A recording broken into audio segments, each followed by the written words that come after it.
Christmas concept రాగానే దూతలు, గొల్లలు, జ్ఞానులు, ఈ విధమైనటువంటి క్యారెక్టర్స్ అన్నీ కూడా తెర మీదకి వస్తాయి. పాటల్లో కూడా ఈ ప్రస్తావన విస్తారంగా మనం చూస్తాం.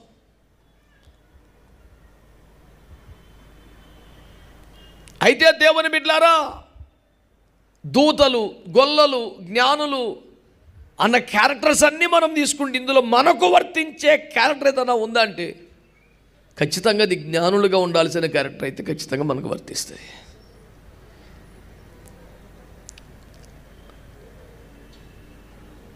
అందుచేత ఈ పూట ధ్యానానికి దేవుని ఆత్మ ప్రేరేపణ చేత జ్ఞానులు అంటే ఎవరు అనే విషయాన్ని కొంచెం మీ ఎదుట ప్రస్తావించాలని నేను ఆశపడుతున్నాను. మనము కలిసి ఈ విషయాన్ని ఆలోచన చేద్దాం. బైబిల్ గ్రంథములో జ్ఞానమును గురించి చాలా తీవ్రముగా, ఉన్నతముగా మాట్లాడాడు దేవుడు. పరిశుద్ధ దేవుని గురించిన జ్ఞానము లేనివాన్ని పశుప్రాయుడు అని సామెతలు 30 ప్రభు మాట్లాడాడు. జ్ఞానం లేని వానికి సొమ్మెందుకు వ్యర్థము కదా అని దేవుడు ఆక్షేపణ చేశాడు. జ్ఞానము లేనివాడు దేవుని విసర్జించి నాశనమవుతాడు అంటూ నిట్టూర్చాడు. అదే జ్ఞానము కలిగిన వారైతే ఇతరులు కూడా రక్షిస్తారు అంటూ ప్రశంసించాడు. మీరైతే జ్ఞానుల వలె ఉండండి, అజ్ఞానుల వలె ఉండొద్దు అంటూ హెచ్చరించాడు. జ్ఞానమును సంపాదించుకోండి, వెండిని సంపాదించుకున్నట్టుగా జ్ఞానాన్ని సంపాదించుకోండి అని దేవుడు మాట్లాడాడు. జ్ఞానము లేని వాని చేతిలో సొమ్ముండనేలా వానికి బుద్ధి లేదు కదా అంటూ ఆక్షేపించాడు. అందుచేత బైబిల్ గ్రంథం ఎంతగానో ప్రోత్సహించినటువంటి దేవుని జ్ఞానమును గురించి, దేవుని దృష్టిలో జ్ఞానులైన వారిని గురించి ఈ సందర్భంగా ప్రస్తావించడం వాక్యానుసారమని దేవుని ఆత్మ చేత నేను ప్రేరేపించబడుతూ ఈ మాటలు మీకు చెబుతున్నాను. నా మాటలు వింటున్న వారందరూ ఓసారి గట్టిగా ఆమేన్ అనండి. ఆమేన్ అనాల్సిన మాట అంతా అయిపోయినాక లాస్ట్లో చెప్పేది కాదు. ఎప్పుడైనా ఏదైనా ఒక మాటతో మీరు ఏకీభవించగలిగితే ఏమనాలి? నేను అడగాల్సిన అవసరమే లేదు. ఏదైనా ఒక మాట నిజమే కదా, కరెక్టే కదా అనిపిస్తే, అవును అనిపిస్తే, అలా జరగాలని కోరుకుంటే అప్రయత్నంగా ఎవరు కోరకుండా మీరు నాకు వినిపించేంత గట్టిగా ఏమనాలి? దేవునికి స్తోత్రం కలుగునుగాక. బిడ్డలారా, నా మొదటి అంశం ఏమిటంటే బైబిల్ గ్రంథము వీరిని గూర్చి జ్ఞానులు అని ప్రస్తావించింది. బైబిల్ గ్రంథము చాలా, ప్రతి అక్షరం, ప్రతి పొల్లు ఎంతో జ్ఞానయుక్తముగా వ్రాయబడిన మహాగ్రంథం అని నేను దీన్ని పొగుడుతుంటాను. నిజమది. ఎందుకంటే కొరింథీ పత్రికలో పౌలు గారు మాట్లాడుతూ తాను నిలుచున్నాను అనుకొనువాడు పడిపోకుండా చూసుకొనవలెను అన్నాడు కదా. అక్కడ నిలుచున్నవాడు పడిపోకుండా చూసుకొనవలెను అనొచ్చుగా, అనలేదు. నిలుచున్నవాడు పడిపోకుండా చూసుకోవాలని లేదు వాక్యంలో. నిలుచున్నాను అనుకొనువాడు. నువ్వు నిలబడ్డావని ఆయన అంటలేడు. నువ్వు అనుకుంటున్నావుగా నేను బాగా నిలబడ్డాను భక్తిలో, నేను బాగా నిలబడ్డాను సేవలో, నేను బాగా నిలబడ్డాను ఉపదేశంలో అనుకుంటున్నావు కదా. నేను ఇంకా అంటలేను బాబు, నువ్వు అనుకుంటున్నావు కదా, కనీసం అందులోనే నిలబడరా బాబు అన్నాడు. బైబిల్లో ప్రతి అక్షర ప్రయోగం అంత లోతుగా ఉంటుంది. ఏదో యథాలాపంగా ఏమండి వాక్ ప్రవాహంలో భాగంగా ఒక పదం పాడేసే రకం కాదు. కథను రక్తి కట్టించడానికి, విషయానికి కాస్త దట్టి చేర్చడానికి ఒక పదం వాడేసే రకం కాదు. ఒక అక్షరం వాడాడంటే విషయం ఉంటుంది అందులో. కనుక బైబిల్ జ్ఞానులు అనబడిన వారు అని లేదు, జ్ఞానులు అని చెప్పుకున్న వారు లేరు. బైబిలే జ్ఞాని అని వారిని యాక్సెప్ట్ చేసినట్టుగా రాశాడు. అఫ్కోర్స్ వారు లోకజ్ఞానులు అనుకోండి, ఏదో ఒక జ్ఞానం అయితే ఉన్నది కదా. అందుచేత నేను మీ దృష్టికి తీసుకొస్తున్న మాట ఏమిటంటే బైబిలే వారిని జ్ఞానులు అంటూ అంగీకరించినట్లుగా తూర్పు దేశపు జ్ఞానులు బెత్లెహేమునకు వచ్చి అని మాట్లాడారు కనుక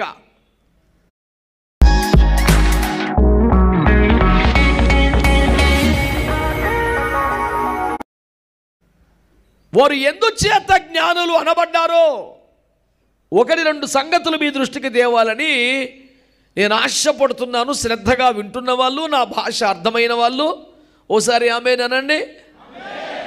నా భాష నిజంగానే మీకు అర్థమవుతుందా? దేవుని కృపలో నాకు తెలుగు ఒక్కటే వచ్చు, అది కూడా ఈ తెలుగే వచ్చు. తెలుగులో కూడా 5-6 రకాలు ఉన్నాయి. నాకు అయ్యేవి రావు, ఎటు పోయినా ఇదే. నిన్నటిదాకా వేరే దేశంలో పరిచయం చేశాను, అక్కడ కూడా ఇదే తెలుగు, యేసు రక్తం వేయించేయం. ఇక ఎటు పోయినా నాకు వచ్చింది ఇది ఒకటే కనుక అది మీకు అర్థమైతే నేను మీకు పరిచయం చేయటం అర్థవంతంగా ఉంటుంది, లేకపోతే వ్యర్థంగా ఉంటుంది. మీకు అర్థమయ్యే భాషలో చెప్పగలిగిన వారే తగిన వారు అవుతారు కనుక నేను నిష్క్రమిస్తాను. 1 కొరింథీ పత్రిక 14లో కూర్చున్న వారిలో ఎవరికైనా ఏదైనా బయలుపరచబడితే మొదటివాడు మౌనముగా ఉండాలి అన్న వాక్య ప్రకారం దిగిపోతాను. ఇబ్బంది లేదు, దేవునికి స్తోత్రం. కనుక బిడ్డలారా, శ్రద్ధగా ఈ మాటలు వినండి. దేవుడే వారిని జ్ఞానులు అన్నాడు కదా, ఒప్పుకున్నాడు కదా బైబిల్లో. జ్ఞానులు అనబడుచున్నవారు, జ్ఞానులు అని చెప్పుకొనుచున్నవారు, జ్ఞానులు అని పిలువబడిన వారు అనకుండా జ్ఞానులు అన్నాడు కనుక we can take it as Bible authorized, Bible certified them as wise men అని మనము గ్రహించి భావించి, ఎందుచేత బైబిలే వారిని ఆ విధముగా జ్ఞానులని ప్రస్తావించినదో 2 ముక్కలు మీ దృష్టికి తేవాలని ఇష్టపడుతున్నాను. నెంబర్ 1, వారు చెప్పిన మాట, యూదుల రోజుగా పుట్టినవాడు ఎక్కడా? మేము తూర్పు దిక్కున నక్షత్రమును చూచి వచ్చితిమి అని మాట్లాడారు. వారు జ్ఞానులు అని మనం కన్సిడర్ చేయాల్సిన ఫస్ట్ పాయింట్ ఏంటంటే, వారు ఒక దేశపు రాజుగారి దగ్గరికి వెళ్ళి బంట్రౌతుల దగ్గర నిలబడి మేము తూర్పు దేశంలో వచ్చిన జ్ఞానులు అని చెప్పంటే ఇమ్మీడియట్గా రాజు అపాయింట్మెంట్ ఇచ్చాడంటే వాళ్ళ రేంజ్ మనం గ్రహించాలి. ఈ దినాల్లో ఒక సర్పంచ్ గారిని కలిసేది అంత ఈజీ ముచ్చట లేదు. వారిని కనుక్కొని వారి అపాయింట్మెంట్ తీసుకొని చెప్పిన సమయానికి వెళ్ళి మరీ వేచి ఉండాల్సిన పరిస్థితి ఉంటుంది. వీళ్ళు ఎక్కడి నుంచో వేరే దేశం నుండి వచ్చి వాళ్ళ విజిటింగ్ కార్డు పంపిస్తే ఇమ్మీడియట్గా లమ్మన్ లోపలికి అన్నాడంటే సమాజంలో కొద్దో గొప్ప రాజుల ఎదుట నిలువగలిగిన స్థాయి వాళ్ళకున్నట్టు లెక్క. ఇలాంటి జ్ఞానులు అంత తేలిగ్గా బైబిల్ వారిని జ్ఞానులు అనలేదు కదా.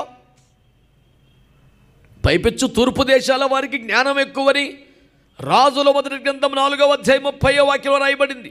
సొలొమోను జ్ఞానం యొక్క మహాజ్ఞానాన్ని గురించి అభివర్ణిస్తూ అతని జ్ఞానము తూర్పు దేశస్థుల జ్ఞానము కంటే ఎక్కువ అని రాస్తాడు. అంటే సహజంగానే తూర్పు దేశాల వాళ్ళకి తెలివి ఎక్కువని. దేవునికి స్తోత్రం చెప్పండి.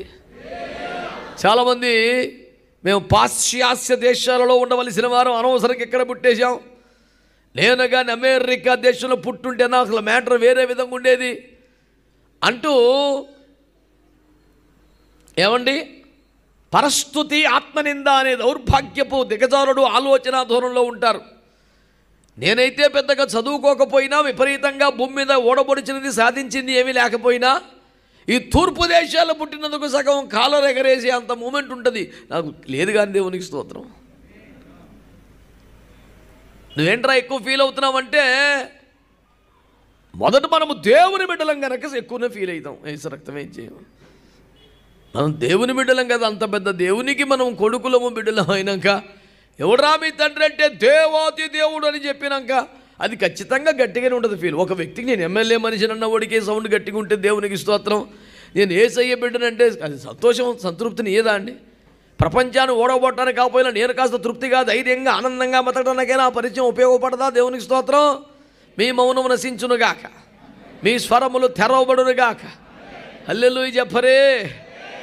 పెద్దగా అలవాటు లేనట్లు కూడా ఎప్పుడు స్తోత్రం చెప్పడం ఈ సీజన్లో చెప్తారు కదా నాయన. మరి ఎప్పుడు చెప్పే వాళ్ళకి ఏమైంది? ఇప్పుడు బిగుసుకుపోయి చూస్తున్నారు రామోహం. అదే ఈ కూటానికి సరిపడా వచ్చింది ఆ ఉద్యమం ఎప్పటికుంటుందా? దేవునికి స్తోత్రం కలుగునుగాక. ప్రభునందు మిక్కిలి ప్రియమైన దేవుని బిడ్డలారా, శ్రద్ధగా ఈ ముచ్చట మీరు ఆలోచించాలి. సొలొమోను జ్ఞానాన్ని కొలత వేయడానికి బైబిల్ తీసుకున్న స్టాండర్డ్ ఏంటి తెలుసా? పాలకన్నా తెలుపు, తేనె కన్నా తీయన, అలాంటి ఒక స్టాండర్డ్. తూర్పు దేశాల జ్ఞానం కన్నా ఎక్కువ అన్నాడు. అంటే తూర్పు దేశాలకి ఎన్ని తెలివితే అట్లా యేసు రక్తం ఇచ్చాయి.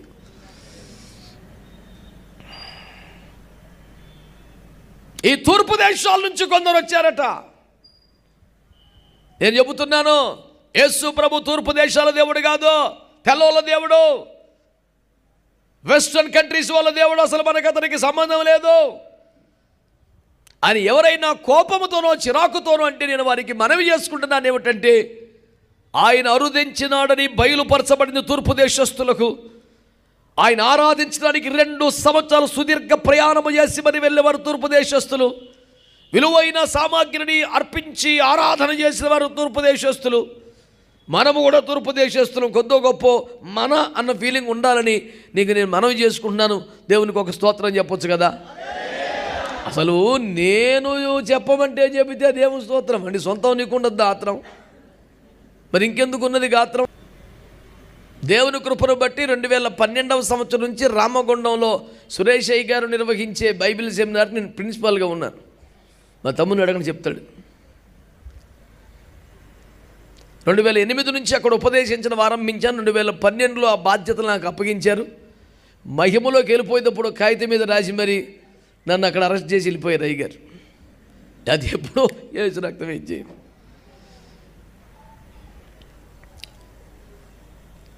అందులో నేను స్టూడెంట్స్కి నోట్స్లు అప్పుడప్పుడు చూస్తూ ఉంటాను, మంచిగా రాస్తున్నారా లేదా అని. బాగా ఉత్తమంగా రాసిన నోట్స్ ఒకటి ఇవ్వండి అంటే వాళ్ళలో మల్లగొలాడబడి ఒకటి తెచ్చారు. వీడు బాగా రాశాడండి పర్ఫెక్ట్గానే. నేను అడిగాను, ఇది నీ నోట్స్ ఏనా అన్నాను. నాదేనయ్యా అన్నాను. మంచిగా చెప్పు, నీదా నాదా ఇంకెవడదా అన్నా. లేదయ్యా నాదే. నువ్వే రాసావా అంటే నేనే రాశాను. కాబట్టి ఇది నీ నోట్స్ ఏనా అంటే నా నోట్సే అన్నాడు. అప్పుడు నేను చెప్పాను, నేను చెప్పిన మాటలు రాసావా సొంతంగా ఏమన్నా రాసావంట. అస్సలు ఒక్క ముక్క కూడా సొంతం, నువ్వు ఏం చెప్తే అదే రాశాను అన్నాడు. మరి నేను చెప్పిందంతా రాస్తే అది నా నోట్స్ అయితే కానీ నీ నోట్స్ ఎట్లయితుందిరా? మరి ఇట్లొచ్చిన మాట. నువ్వు ఆలోచించినది ఏమిటి, నేర్చుకున్నది ఏమిటి, నీకు అర్థమైంది ఏంటి, చేసుకునే తీర్మానం ఏంటి, దాన్ని బట్టి నాకు ఇలా అనిపిస్తుందని ఒక్క పాయింట్ రాయవైతే నువ్వు. నేనేం చెప్తే అదే రాసావు. అది సెల్ ఫోన్ రికార్డ్ చేస్తే సెల్ ఫోన్ నోట్స్ అవుతుందా? మరి నీ నోట్స్ ఎట్ అవుతుందా? ఇదంతా ఎందుకు చెప్పాను మీకు? అది నేను చెప్పమని చెప్తే అది నా సూత్రం, మీది కాదు. నీకే సొంతం పుట్టుకు రావాలి. ఆహా, దేవుని స్తుతించకుండా ఉండగలనా అని ఒక ఆనందం నీ లోపల నుంచి పెళ్ళికి బయటకు వచ్చి దేవునికి స్తోత్రం చెబితే అది నీ స్తోత్రం అవుతుంది. కానీ అది మరి మనలో కొంచెము కదలికను పుట్టించిన దేవుని ఆత్మకై స్తోత్రములు. హల్లెలూయా. మనలో ఈ సత్క్రియను చేయని ఆరంభించిన దేవుడు తన రాకడ దినం వరకు దీన్ని కొనసాగించగలిగిన వాడు కనుక దేవునికి స్తోత్రం. హల్లెలూయా. ప్రభునందు మిక్కిలి ప్రియమైన దేవుని బిడ్డలారా, మీరు జ్ఞానులు అనడానికి జ్ఞాన గ్రంథమైన బైబిల్ ఎందుకు అంగీకరించిందో మీకు ఒక్క మాట చెప్తాను. మొదటి మాట, వాళ్ళంట కోట్ల కోట్ల కోట్ల కోట్ల నక్షత్రములలో దేవుని నక్షత్రాన్ని గుర్తుపట్టారు. చప్పట్లు కొట్టి స్తోత్రం చెప్పండి ఒకసారి. కొట్టా మంచిగా దేవునికి స్తోత్రం. అదయ్యా జ్ఞానం అంటే. అది జ్ఞానం అంటే విశాల జగత్తులో వినీల ఆకాశములో అసంఖ్యాకమైన నక్షత్రాలలో ఒక నక్షత్రాన్ని చూసి ఆహా ఇది దేవుని నక్షత్రము కాదని గుర్తుపరడం చిన్నముచ్చుట అండి. గంట ఎంచి ఎంచి ఏరి కొనుక్కొచ్చిన కేజీ వంకాయలో పుచ్చు ఉండదనే గ్యారెంటీ ఎవడికి లేదు.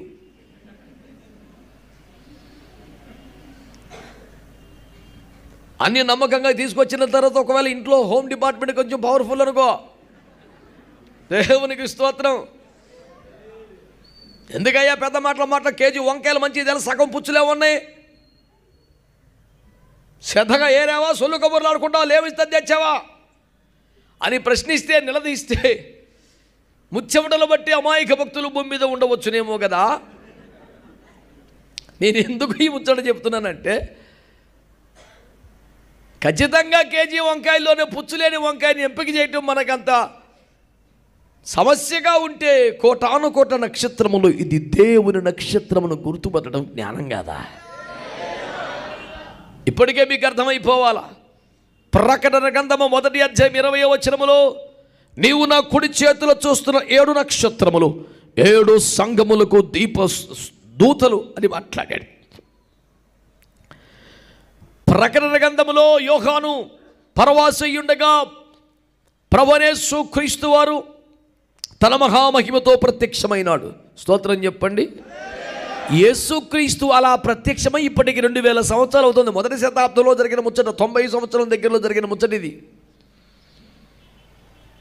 ఏమండి, క్రీస్తు శకం మొదటి శతాబ్దంలోని క్రైస్తవులే యేసును సంపూర్ణ మహిమ కలిగిన దేవునిగా చూసి ఆరాధన చేస్తే, ఇప్పటికి 2000 సంవత్సరాల తర్వాత కూడా మన సోకాల్డ్ క్రైస్తవులు బాలయేసువా అని ఊపుతున్నాడు ఉయ్యాల. నా మీద పడి ఎడతారు, నీకు ఎందుకు రాలకూడమని. యేసు ప్రభు నీకు మాత్రమే సంబంధించాడైతే నేను నోరు మూసుకుందును, నా ప్రభువును నువ్వు ఉయ్యాల్లో ఊపలేవని చెప్తూ నా హక్కు. ఎందుకు డిస్టర్బ్ చేసినట్టుగా ఫీల్ అవ్వబాకు, నీకు దండం పెడతా. ఏందండి, ఇంకొక అయ్య పాట పాడతాడు, బచ్చో కన్న ఇమ్మానుయేలు. యేసు ప్రభుని పడుకోబెడతావేట్రా, ఇదే ఎక్కడ సిద్ధాంతం అండి. ఇంకొకడు భక్తుడు పాడాడు, నిన్ను గమ్న యోసేపు మరియమ్మలెప్పుడు నిదురిచిరి. వాళ్ళందరూ పడుకున్నారంట, అంటే పడుకోమని చెప్పడానికి రెఫరెన్స్ పెడుతున్నాడు. ఒక నిమేషము నీవు నిదురించు మాయ్యా. ఎంత బతిలాడు, నీకు ఏం కర్మ వచ్చిందిరా. ఆయన ఒక్క నిమిషం కన్నుమూతి ఎట్లుంటుంది, పెద్ద కేక వేసి సిలువలో ప్రాణం మొదలు పెడితే ప్రళయభీకర తుఫాను వచ్చిందిట, భూకంపం వచ్చింది. సారీ, తుఫాను కాదు. శిలలు చిన్నాభిన్నం అయిపోయి నీ మొత్తం అల్లకొల్లం అయిపోయింది. యేసు రక్తం వేసి నువ్వు బతిమాలు కొలు పడుకోబెడతావు. యేసు ప్రభు నాకు అర్థమవుతావు. ఇశ్రాయేలును కాపాడువాడు, దేవునికి స్తోత్రం కలుగునగాక. హల్లెలూయా. ప్రభునందు మిక్కిలి ప్రియమైన దేవుని బిడ్డలారా, నా కుడి చేతులను చూస్తున్న 7 నక్షత్రములు 7 సంఘమునకు దూతలు. సంఘమునకు దూత అనగా సంఘ కాపరి. బిడ్డలారా, మీరు గమనించవలసిన విషయం, ఈ సువిశాలమైనటువంటి క్రైస్తవ ప్రపంచములో అసంఖ్యాకులుగా దైవ సేవకులు అనబడుచున్న వారు మనకు కనబడుచున్నారు. దైవజనుడు అనే స్థానానికి, పదానికి సంపూర్ణ గౌరవాన్ని ఇస్తూ, ఏ దైవజనుడిని కించపరిచే ఉద్దేశం నాకు లేదని మనవి చేసుకుంటూ,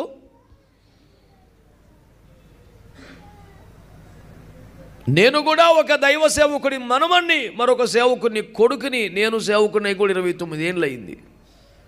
సేవే ప్రపంచముగా బ్రతుకుతున్నటువంటి ఓ దీన సేవకుని, సేవకుల పట్ల ఏమాత్రం అగౌరవ భావం లేదని, ఎప్పుడు ఉండదని మనవి చేసుకుంటూ,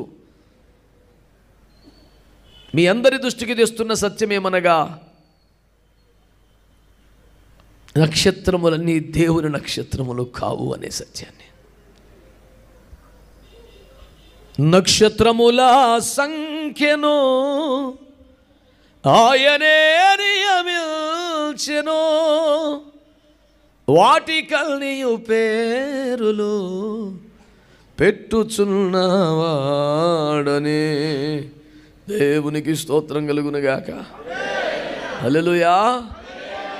మొదటి కొరింథీ పత్రికలో 15వ అధ్యాయంలో నక్షత్రమునొక నక్షత్రములో మహిమలో వ్యత్యాసములు లేని చెప్పాడు. అన్నీ ఒక గాటిని కట్టే వ్యవహారము లేదని చెబుతున్నాను. యెషయా గ్రంథం 14వ అధ్యాయములో కూడా తేజో నక్షత్రమా వేకువ చుట్ల నువ్వు ఎక్కువ ఆకాశం నుండి మరిపోయావని మాట్లాడుతూ, నువ్వు దేవుని నక్షత్రముల కంటే నీ సింహాసనం పైగా హెచ్చించుకుందాం అనుకున్నావు కదా, దానివల్ల నీకు నష్టం కలిగిందన్నాడు. దేవుని నక్షత్రముల కన్నా సంఘములోని మీరు ఎవరైనా చదువుకున్నవారైనా, ఉద్యోగస్తులైనా, చాలా గొప్ప స్థాయిలో ఉన్నవారైనా,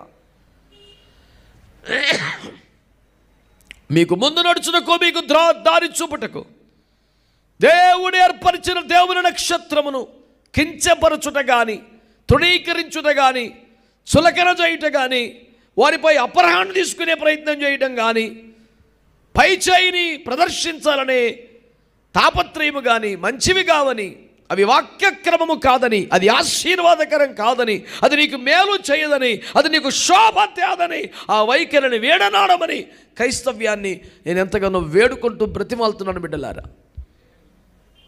అదేమాత్రం నీకు మంచి చేయదు.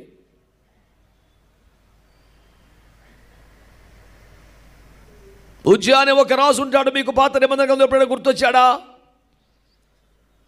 అతడు యాజకులు మాత్రమే వేయవలసిన ధూపం బయటకు ధూప వేదిక దగ్గరికి వెళ్ళగా అక్కడ ఒక మాట మంచిగా అనిపిస్తుంది నాకు, యాజకులలో ధైర్యవంతులైన వారు అని ఉంటుంది. చాలా ఇష్టమైన మాట నాకు అది. యాజకులలో ధైర్యవంతులు అంటే, రాజా ఈ పని నీకు ఘనత తేదో. ఎంత అందంగా చెప్పారు సార్. ధూపం వైట యాజకుని పని మీరు చేయకూడదా? పని రాజా ఈ పని మీకు ఐసీ కామ్ అప్కో శోభా నహీ దేగా భాయ్, వద్దు అట్లా చెయ్యొద్దు మీరని మాట్లాడారు. రాజులైనా ఇంకెవరైనా సరే సమాజంలో సంఘములో ఏ స్థానములో మీరున్నా మీరుకున్న భాగ్యమును బట్టి దేవుని స్తుతించండి, చక్కగా మీ బాధ్యతలు నెరవేర్చండి, సగౌరవంగా బతకండి. కానీ దేవుని బిడ్డలారా, దేవుని నక్షత్రములనగా దైవ సేవకులు, సంఘ కాపరులు, వారిని మీరు గుర్తుపట్టుట చాలా ప్రయోజనకరమని నేను మీకు మనవి చేస్తూ ఉన్నాను. దేవునికి స్తోత్రం చెప్పండి. రాజుల గ్రంథం 13లో ఒక అబద్ధ ప్రవక్త నాకు దేవుడు కనబడ్డాడని, మిమ్మల్ని పిలిచి మా ఇంట్లో భోజనం పెట్టమన్నాడని దేవుడే చెబితే వచ్చానని, ఒక నిజమైన దైవజనుడికి ఇతడు అబద్ధం చెబితే, అయ్యో దేవుడే కనబడ్డాడా, మాట్లాడాడా, భోజనం పెట్టమన్నాడని గబగబా వెళ్ళి భోజనం చేసి దారిలో తిరిగి వస్తూ సింహము చేత చంపబడి రోడ్డు పక్కన పడి ఉండడం మీకు గుర్తుంది కదూ. దేవుని పేరిట అబద్ధ ప్రవచనాలు చెప్పేవాళ్ళు ఉన్నారు, అబద్ధ ప్రవక్తలు ఉన్నారు, పొట్టకూటి కోసం వచ్చిన వాళ్ళు ఉన్నారు.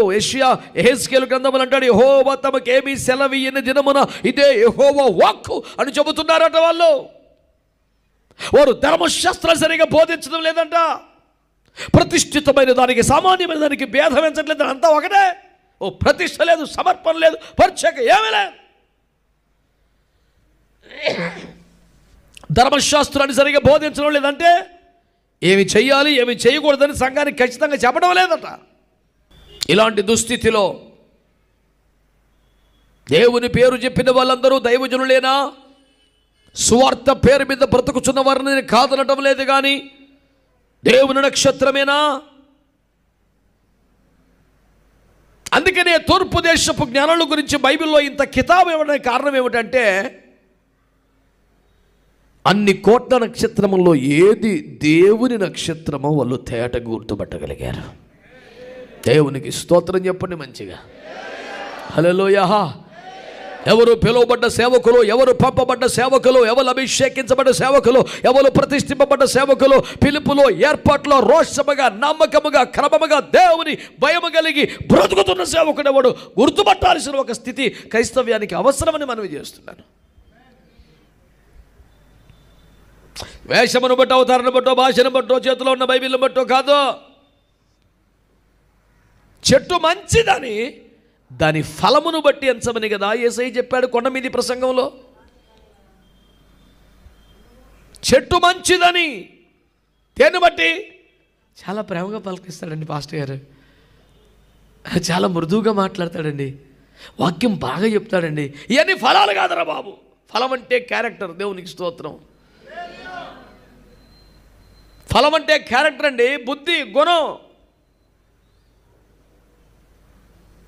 ఒక చెట్టు జామకాయలు కాసిన తర్వాత దాన్ని మామిడి చెట్టు అంటే నీకు బుద్ధి ఉండాలి కదా. లేదన్నా ఆకులు చూడ, ఇంకా ఆకులు చుట్టం వెంటరా జామకాయ కాసింది అది. తొడబోతు అక్కలోనే జాయేనా ఎక్కడగా జామకాయ కనపడుతుంటే చూసి కూడా నువ్వు అట్లా అంటున్నావు కానీ ఆకులు మాత్రం అట్నే ఉన్నాయన్న. ఇక ఫలంతో బతుకుపోయాక ఆకులేగా మిగిలే ఎవరికైనా మీకు అర్థమైనట్లేదు. ఉండు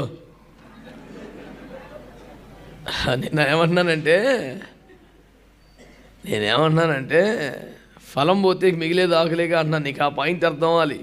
ఏదేం తోటలో ఉద్దన్న పండు తినేసారా వీళ్ళు? మాట్లాడతలేదు. ఉద్దన్న పండు తిన్నారా? నెక్స్ట్ నుంచి మూమెంట్ ఏంటి? ఆకులు ఎత్తుకోవడమే. అంతకుముందు వాళ్ళు బతికేంటి? కోరుకున్న పండు కోరుకున్న టైంలో నచ్చింది, టైం లేదు రైం లేదు. ఈ పండు మంచిగా కోసుకొని సర్వాకులో ఒక్క పాపిష్టి ఫలం తప్ప మీ ఇష్టం రా బాబు అన్నాడు యేసుప్రభు. వాళ్ళకి ఏ పండు తినాలనిపిస్తే ఆ పండు తిని హాయిగా బతికారండి. ఈ పాపిష్టి పండు తిన్నారు చూసావు, దేవుని స్తోత్రం. ఇక మరుక్షణం నుంచి 20 నెలలకు ఏ పండు కోసుకొని తిందాం అన్నం. ఎక్కడ పెద్ద పెద్ద ఆకులు ఉంటాయి, ఇదే ఉద్యోగం వాళ్ళకి. నీ కర్మెట గాలిపోతా కారణం నీకు ఇంతకీ దరిద్రం వచ్చింది, నీకు ఇంతకీ తిప్పలు వచ్చింది. దర్జాగా కాలు మీద కాలేసుకుని ఏ క్లాస్గా మహిమలో కట్టుకుని మహిమ వస్త్ర పరివేష్టితో విజయతే ఎట్లా బతకాలి నువ్వు?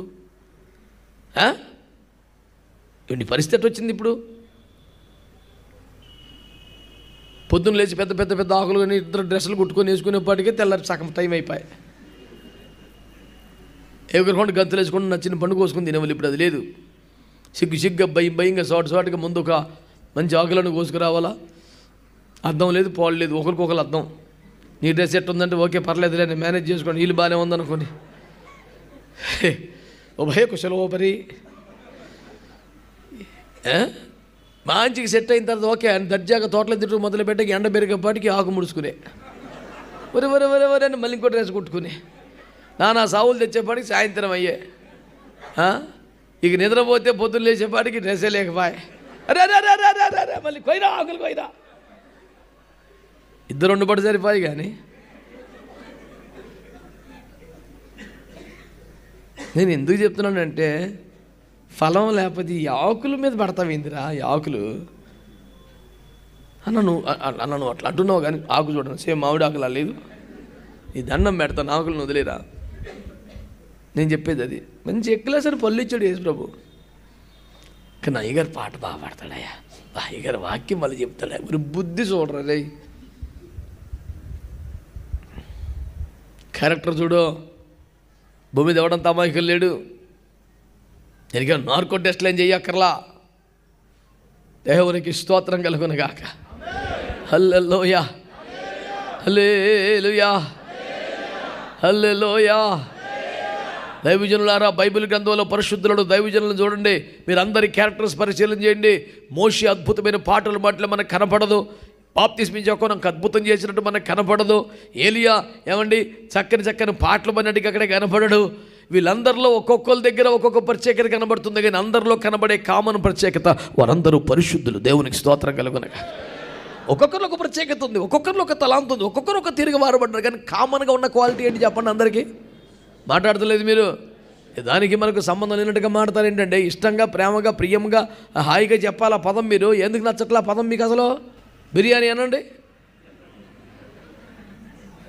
ముస్కురానేలాగా లోక్ దేఖో. అరే భాయ్ वो सब सत्यानाश करने वाला है, उसको छोड़ो. నా చేత మా బిడ్డలు ఎంతో దెబ్బలను తింటారు కానీ ఇది మానరు. మరి నన్ను ఎంతో అమితంగా ప్రేమించేవాళ్ళు కూడా అన్న నువ్వు తినన్నా నేను పిలుస్తా రెండుకి మనం కలిసి పనిచేద్దా. నువ్వు తిన్నానా?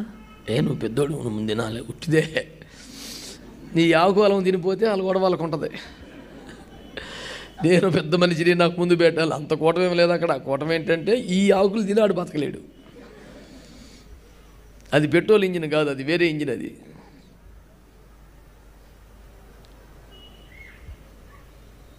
పరిశుద్ధత మన జీవితంలో మనం బాగా ప్రేమించే, కోరుకునే, ప్రయాసపడే, సాధించాల్సిన విషయం అయిపోవాలి. ఆమేన్ హల్లెలూయా. పరిశుద్ధులు పరిశుద్ధ మగుటకు సమయము ఇది ఏనో. కొరింథీ పత్రిక 7:1 ఏమన్నాడు పౌలు గారు? 2 కొరింథీలో పరిశుద్ధతను సంపూర్తి చేసుకోండి అన్నాడు.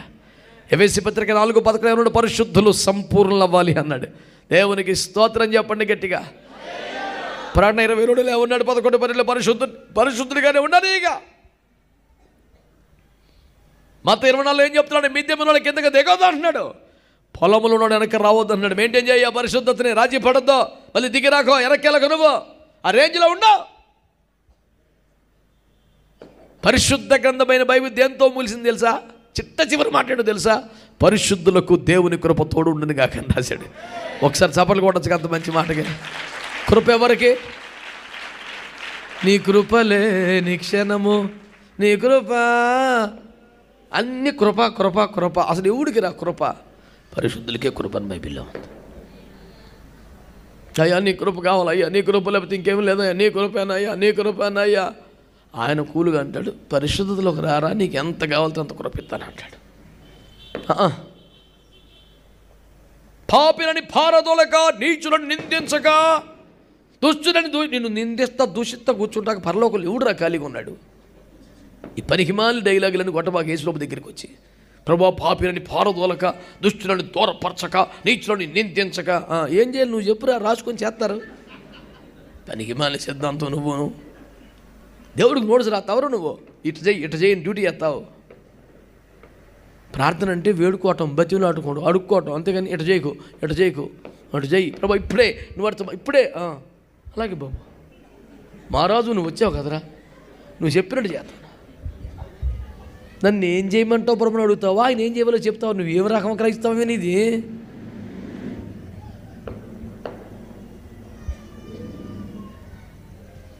ఒక పాస్టర్ గారికి చాలా కాలంగా అస్వస్థత ఉంది. రోజు ఆ పాస్టర్ గారి కోసం ప్రార్థన చేస్తాడు. ఇంకో పాస్టర్ గారు ప్రభా స్వస్థపరచని. ఒకరోజు మేము అందరం పోయాం. పాపం చాలా కాలంగా అస్వస్థత ఉన్న ప్రార్థన చేయాలి. నేను ప్రార్థన చేస్తా, గాయము రేపు అడవు నీవే, గాయముని మార్పడి మాన్పా. వెనకాల నేను ఏసి ఇప్పుడు పెట్టి ఒక దెబ్బ కొడితే అండి, అబ్బా అన్న పొరమీరా, నువ్వు ముందు శుద్ధీకరణ కూటం పెట్టు, పాపక్షమాపణ ప్రార్థన చేసుకో. నేనేం చేశాను అన్నాడు. ఇంతకని ఇంకేం చేయాలరా పాపం?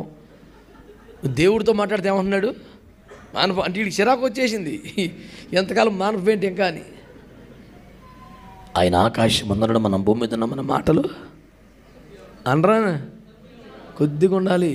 ఆవేశపడిపోయి కంగారు పడిపోయి ఏదోటి వాగే కూడా దేవునితో మాట్లాడేటప్పుడు దేవునికి మహిమ కలుగునగాక.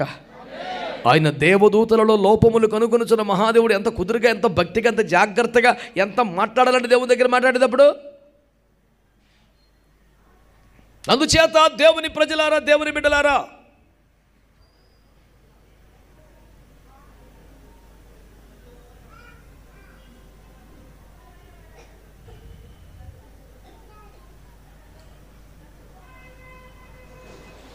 ఎందుకు జ్ఞానులు అంటోంది దేవుని వాళ్ళని?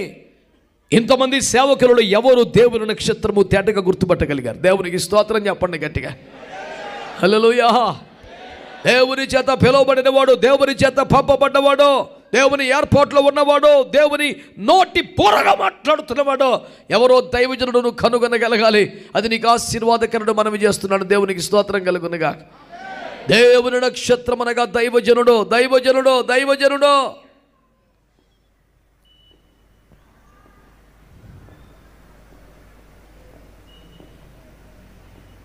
కనుక సరైన దైవజనుడిని అనగా పిలుపు కలిగిన వాడిని, ఏర్పరచబడ్డవాడిని, అభిషేకించబడ్డవాడిని, పంపబడ్డవాడిని. నన్ను ఎవరు క్రైస్తవులు కనపడ్డా నేను మీ సంఘ కాపరి ఎవరని అడుగుతాను. ఖచ్చితంగా ఎవరని మీ పాస్టర్కి చర్చికెళ్తారా మీరు? అలాగే ఏ పాస్టర్ గారు కనపడ్డా మీ ఆత్మీయ నాయకుడు ఎవరు బాబు అని అడుగుతాను. తెగిన గాలి పట్టం గాలికి తిరిగేవాడిని నేను అంతగా మెచ్చుకోను. తప్పునైనా మీ సంఘంలో, మీ సహవాసంలో, మీ ఆత్మీయ తండ్రితో నమ్మకంగా ఉండు. కొంతమంది నమ్మకంగా ఉంటారు దేవునికి స్తోత్రం. కానీ ఆ అయ్యగారి యొక్క పోలికలు కానీ, బుద్ధులు కానీ, స్వభావానికి ఏముండవు. వీడి రాజ్యం వీడిదే అంటే ఏడు తప్పిపోని కుమారుడుగా కనబడుచున్న, పూర్తిగా తప్పిపోయిన పెద్ద కుమారుడు అన్నమాట. ఆడు వెళ్ళిపోయి ఏడిపిస్తాడు, ఉండి ఏడిపిస్తాడు. ఇద్దరితో ఏడిపోయే తండ్రికి ఇప్పుడు అయ్యో నా కుమారుడు దూరం అయిపోయాడే, తెలివి లేదు, పిచ్చోడు, పనికి మళ్ళీ తీసుకున్నాడు, స్నేహితులతో పాడైపోయాడు, పందులతో పడున్నాడు, అయ్యో అని ఏడుతున్నాడు. ఆడి గురించి, ఈడి గురించి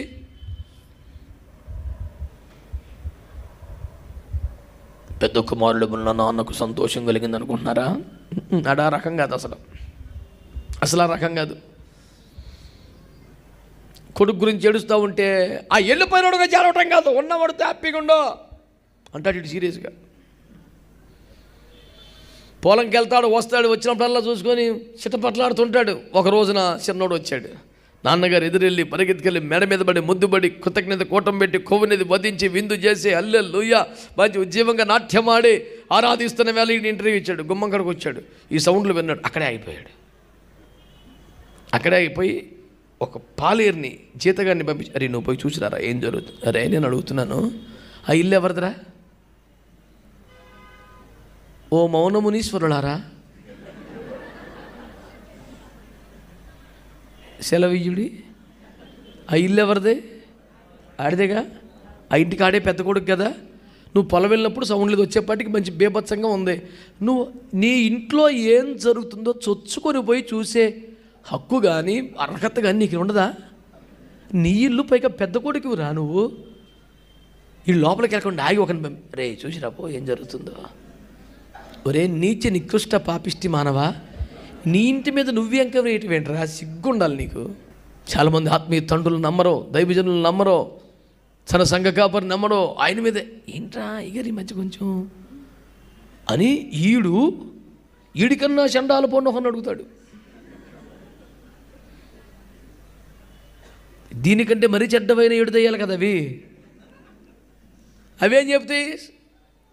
సమాధుల ముచ్చట్లు చెప్తాయి. వాడికి సజీవుల ముచ్చట్లు ఏం తెలుసు? దయ్యాలు కదా. అట్లనా? కాళ్ళు చూడుపో. నేను అంటున్నాను, మీ తండ్రిని అనుమానించొద్దు, మీ తండ్రి ఇంటి మీద ఎంక్వైరీ వేయొద్దు, బయట ఉండి నువ్వు దిక్కులు చూడొద్దు, చొచ్చుకొని లోపలికి వెళ్ళిపో. నీ ఇల్లది. మంచోళ్ళు ఎవరైనా ఏదోటనండి. కొంతమంది సంఘములో బిడ్డలండి ఇలాంటి పరిచయలు ఏమైనా జరిగినప్పుడు వాళ్ళు ఏ పని చేయరండి. అందరితో పాటు బయట సంఘాల బిడ్డలు ఆహ్వానించబడిన వాళ్ళందరూ వస్తారు కదా, వాళ్ళతో పాటు వచ్చి వెళ్ళిపోతారు. నాలాంటి వాడు వచ్చి, మీ సంఘమే కదా ఏర్పాట్లు చేసింది, నువ్వెందుకు అట్లా బాధ్యత ఏమి తీసుకోకుండా అట్లా వచ్చి వెళ్ళిపోయావు అని అడగండి. నాకేం చెప్పలేదా నాయగారు? నాలాంటి వాడు అడగాలని వీడు బీపీ పెంచుకొని రెడీగా ఉన్నాడు కూర్చొని. ఆడెవడో బొడ్డుకు మసి రాసుకొని తిరుగుతాడట. ఎవడని చూసి ఎందుకు అట్లా మసి? నా బొడ్డు నా ఇష్టం, నువ్వు ఎందుకు రాని తగు పెట్టుకుంటాడు. ఆడితో వాడిని అడగాలనే తగు కోసం వీడు మసి పూసుకొని తిరుగుతూ ఉంటాడు. ముఖమంతా వీడు మాడిపోయినటువంటి అట్ల పెనంలో పెట్టుకొని సీరియస్ కూర్చుంటాడు ప్రార్థనలో. ఏం బ్రదర్ అట్లా ఉన్నావు అంటే, కడుపు మసిలిపోతుంది నాకు. అటు ఈయన్ని కెలికేవాడు ఒకటి కావాలి. అలా వీడిని కెలకబుద్ధి అయ్యేటట్టుగా ఫేస్ మార్చుకొని కూర్చుంటాడు వీడు. ఇంతకీ ఇంత జరిగింది ఏంటంటే, అయ్యగారు అంటే వీడికి పిలిచి ఏ బాధ్యత అప్పగించలేదంట. ఒక్క మాట అయ్యాను చెప్పమని ఎంత చేస్తాను నేను. అరే నిన్న కాక మొన్న వచ్చిన వాళ్ళు అందరూ చేస్తాను, నాకు ఒక్క మాట చెప్పలేదండి. నువ్వు మరి టౌన్ ప్లానింగ్ ఆఫీసర్, నీకు అప్లికేషన్ పెట్టుకోవాలరా? పాపిష్టి మాటలు నశించిన గాక. ఎవడవరా నువ్వు? సొంత కొడుకు కదా, పెద్ద కొడుకు కదా, ఫస్ట్ నుంచి ఉన్నాడు కాదురా, నువ్వు చొచ్చుకొని వచ్చి బాధ్యత భుజాన్ని వేసుకోవాలి. ఏం కొడుకురా నువ్వు? గాలి మాటలు మాట్లాడుతున్నావు. నీ ఇల్లురా బాబు, అది నీ సంఘం రా బాబు.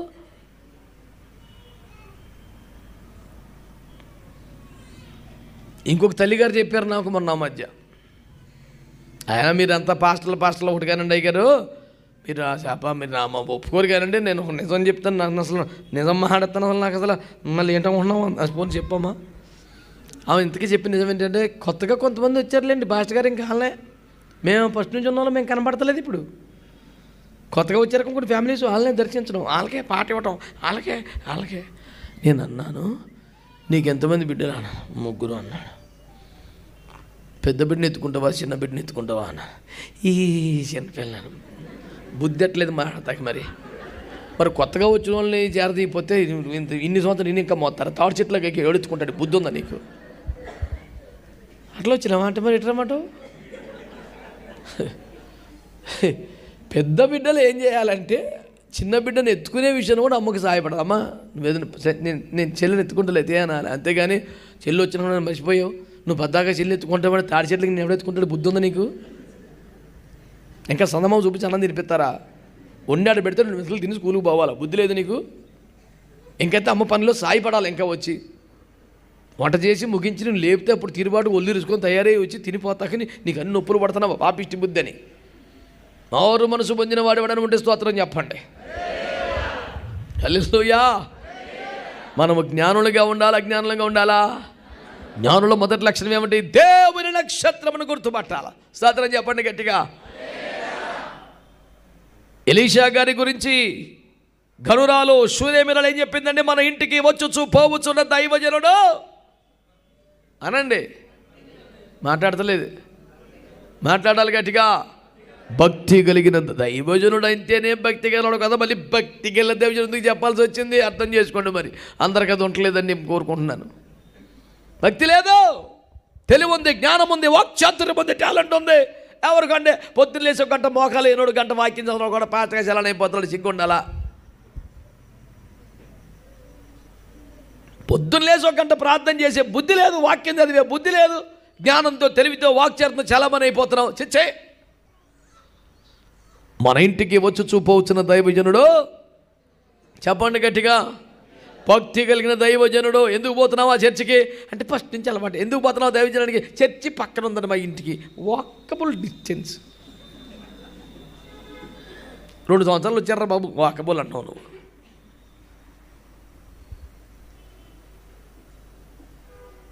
ఒక్కొక్క కారణం ఒకటి ఉంటుంది. అది మా ఊర్లో ఉన్నప్పుడు మా డినామినేషన్కి వెళ్ళామండి. ఈ పాపం నుంచైనా విడుదల పొందగలడు, కానీ డినామినేషన్ నుంచి మా విడుదల పొందడు. దాన్ని ఎత్తుకుంటాడు ఎక్కడికి పోయినా. మాది ఉంది ఇక్కడ, మా డినామినేషన్. ఈ దండం రా నాయన.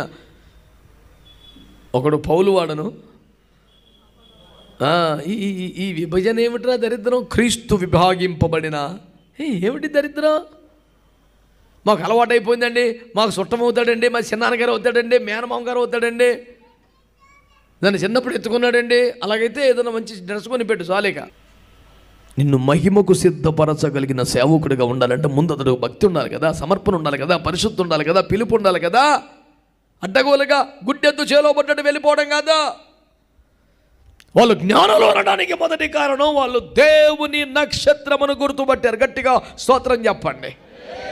హల్లెలూయా. ఇది దేవుని నక్షత్రమును గుర్తుపట్టగానే చేసిన రెండవ పని. నక్షత్రమును వెంబడించారు. అనండి గట్టిగా.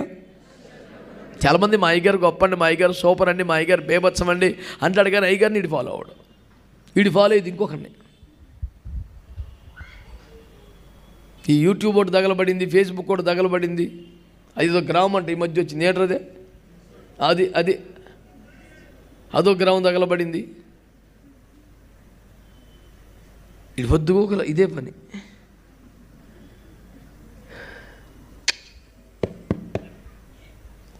అసలు మన అయ్యగారి ఎందుకు ఎప్పుడైనా చెప్పాడా? మీ అయ్య కాబట్టి చెప్పలేదు, వదిలేయి. ఇక పనికి మళ్ళీ ఎన్ని పోగేసుకొస్తా భూమి మీద.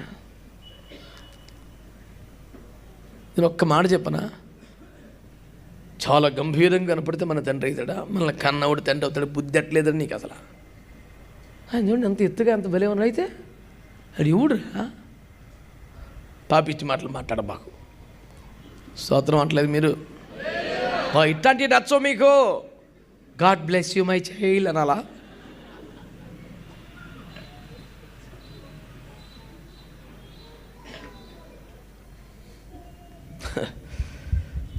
అట్టకేదో ఒకటి చెప్పి పోగేసుకెళ్ళే బ్యాచ్ కాదు. ఓయ్ సర్దుకిను. మంచి వాళ్ళందరూ స్తోత్రం చెప్తారా? నీ దైవజనుడు ఎవరో, నీ ఆత్మీయ తండ్రి ఎవరో, నీ సంఘ కాపరెవరో? అతడు భక్తి కలిగిన వాడేనా? దేవుని చేత పిలువబడ్డ వాడేనా? సాక్ష్యం కలిగిన వాడేనా? క్యారెక్టర్ కలిగిన వాడేనా? ఈ నిర్ధారంతోనే చర్చకుపోతున్నావా? మరి అయితే ఎందుకు వెంబడించట్లేదు? గొప్ప దైవజనుడు, అయ్యబాబాయిన సమర్పణ, అయ్యబాబాయిన ప్రతిష్ట, అయ్యబాబాయిన వైరాగ్యం. సరే, ఇందులో దశమ అవగానే నీకేమైనా వచ్చిందా? మనతో కాదు బ్రదర్. మరి ఎందుకు ఉట్టి మాటలు ఇవన్నీ? దేవుడికో స్తోత్రం, అయ్యగారికో స్తోత్రం చెప్తే పోతావు పరలోకం? ఇట్లాంటి పప్పులు ఉడకో సార్. నువ్వు నక్షత్రాన్ని వెంబడిస్తేనే వెళ్తావు. దేవునికి స్తోత్రం కలుగును గాక. హల్లెలూయా. వెంబడించాలి, వెంబడించాలి దేవుని బిడ్డలారా. మోషే కొండ మీదకి వెళ్ళాడంటే యెహోషువ గుడారం కదిలి బయటికి రాలేదు. దేవునికి స్తోత్రం కలుగును గాక. నా ఉండిపోయాడంతే. మళ్ళీ ఒకసారి మళ్ళీ ఇంటికి వెళ్ళి వస్తాను. ఎట్టకు మా ఈ కొండకి అప్పుడప్పుడే దిగినాడు. నాణ్యమైన కూడి తిని చాలా కాలం అమ్మ దగ్గరికి వెళ్తాను. మంచి బిడ్డ చేసి పెడుతుంది, తిని వచ్చేస్తాను. మళ్ళీ అయ్యొచ్చేలోపు వచ్చేస్తాను. జీవితంలో ఎనికిపోలేదు సార్ యెహోషువ. పోనీ అంత పెద్దోడు కాదు, చిన్న పిల్లోడండి సమయాలు. సంవత్సరానికి ఒక్కసారే అమ్మ వచ్చి ఒక్క అంగీ చెలిపోద్దంతే. అదే అమ్మ వచ్చి తెస్తేనే మళ్ళీ ఇంటికి వెళ్తాం లేదండి చిన్న పిల్లోడు. అపోస్తలులు ఒకసారి సేవకు వచ్చారంటే మళ్ళీ వెనక్కి తిరగటం లేదండి. ఫాలో అవ్వడమే. ఎలీషా ఏమంటాడు, నానా ప్రభు నన్ను గిల్గాలుకి వెళ్ళమన్నాడు, ఇక్కడ ఉండంటే నేను కూడా వస్తానయ్యా అన్నాడు. నువ్వు ఉండరాను, యెహోవా జీవముతో నీ జీవముతో నిన్ను విడువను. సర్లేరా, కొంతలెక్కి వెళ్ళిన తర్వాత కాదురా దేవుడు నన్ను బేతేలుకి అన్నాడు, నేను కూడా వస్తానయ్యా. కొంచెం దూరం ఉంటుందిరా, పర్లేదయ్యా నేను ఒక్కనే వెళ్తాను, కుదరదు, చచ్చిపోతాను, యెహోవా జీవముతో నీ జీవంతో నేను మటుకు ఆగను. సర్లేరా, ఇంకో 10 అడుగులు వేసాక దేవుడు నన్ను ఇరుకోకి వెళ్ళమన్నాడు, వస్తానన్నాడు. అక్కడ కూడా వస్తాను. పెద్ద పెద్ద కోటకోళ్ళు ఉంటాయి, ఆయన వస్తాను.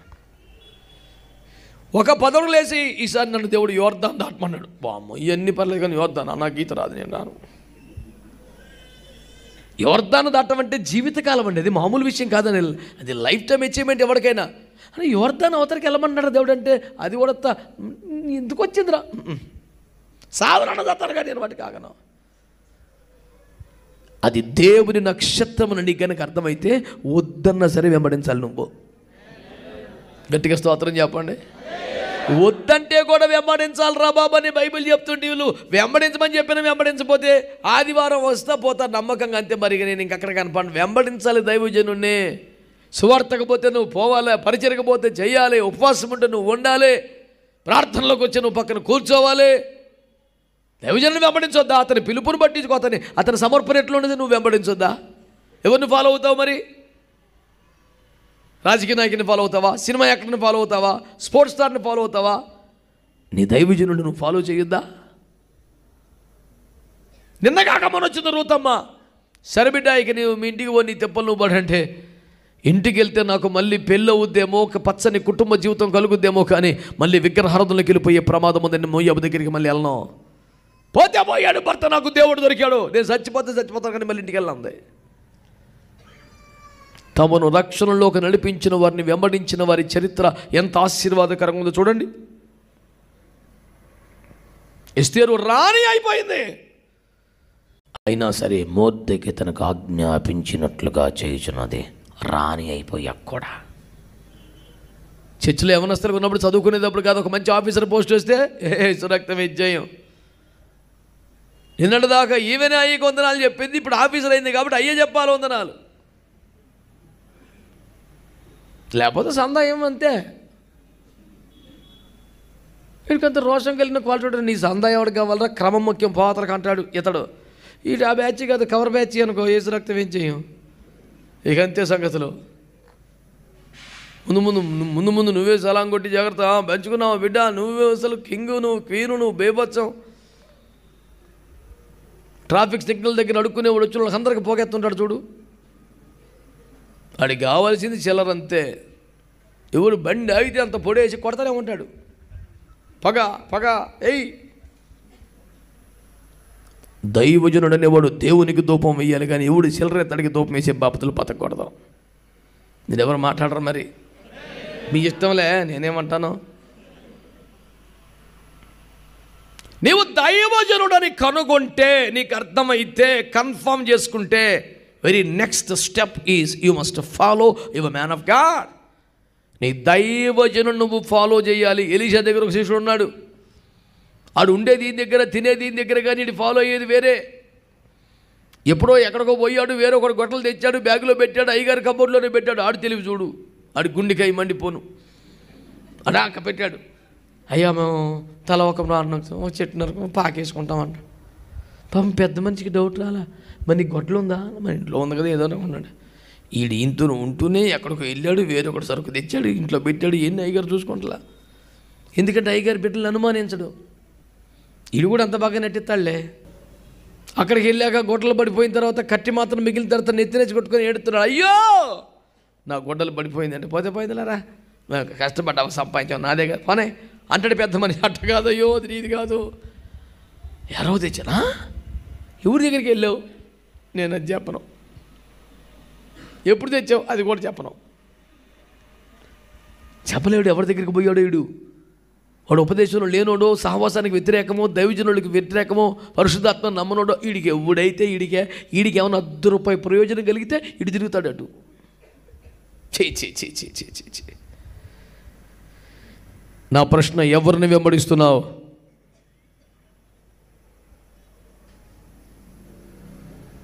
మనము రాజకీయ నాయకులకో, సినిమా యాక్టర్లకో, స్పోర్ట్స్ స్టార్స్కో ఫాలోవర్స్గా మిగిలిపోతామా? ప్రసవ వేదన కలిగి మన ప్రభు కొరకు కని ప్రభులో పెంచుతూ రాకడికి సిద్ధపరుస్తున్న దైవజనులు వెంబడిద్దామా?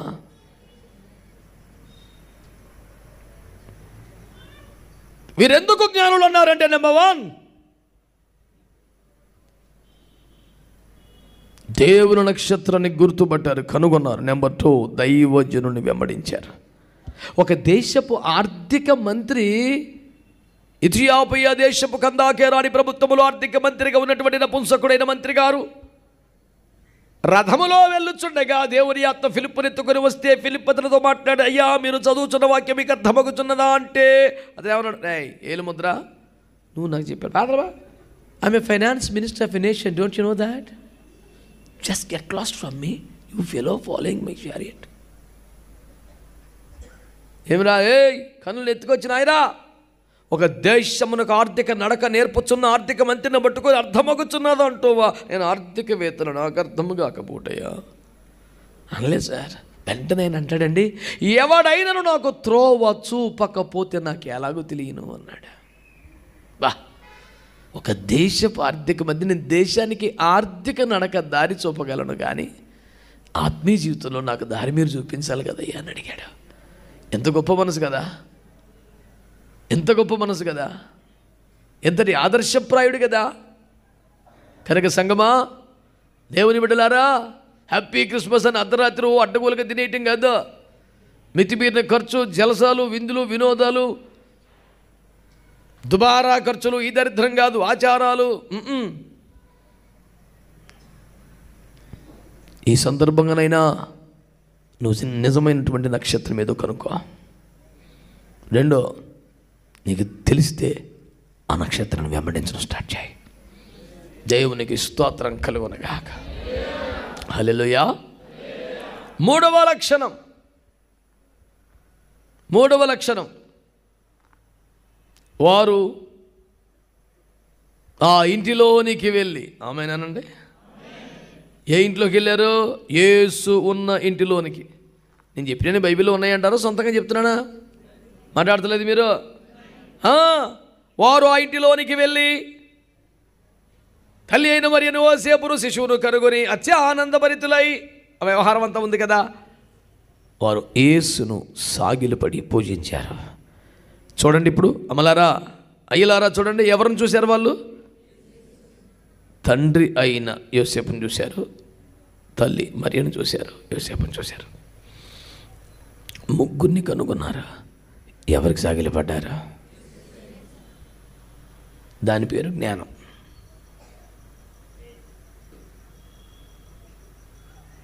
ఢిల్లీకి రాజైనా తల్లి కొడుకే కాబట్టి తల్లికి దండం పెడతావు లేదని ఈయన చాలా కోపడతాడు.